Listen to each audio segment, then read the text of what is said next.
Hi, I'm Brady. I'm a rising senior from Milestone High School, and my main project is the 3D printed robotic hands. I've completed my second milestone, which was getting the flex sensors to control the servos wirelessly through the NRF chips. As you can see, each time I bend one of these flex sensors, it causes the corresponding servo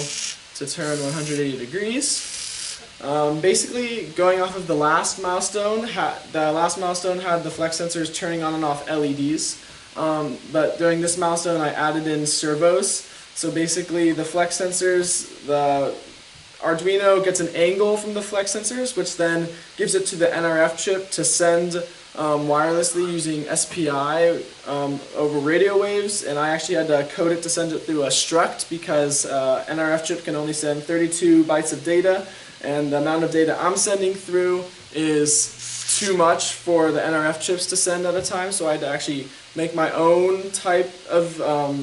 thing called a struct, which allows the data to send, and then once that gets to the second Arduino, which I added during this milestone, that controls the servos and takes that angle to tell the servos to turn 180 degrees,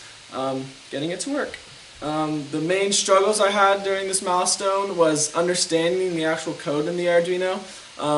but I basically approached this by looking at pre-made code for something that didn't really apply to my project but still used the servos of the NRF chips, and once I was able to understand that, I made my own code that did apply to my project, and that took me a while to learn and understand that, but after I know a lot more about Arduino coding, and then also, literally right before filming this video, I burnt out a little bit of my breadboard and nothing worked, but then we just rewired it a little bit and now it does work. And then that's about it for my next milestone. I hope to calibrate the servos with the flex sensors so that the servos turn with the same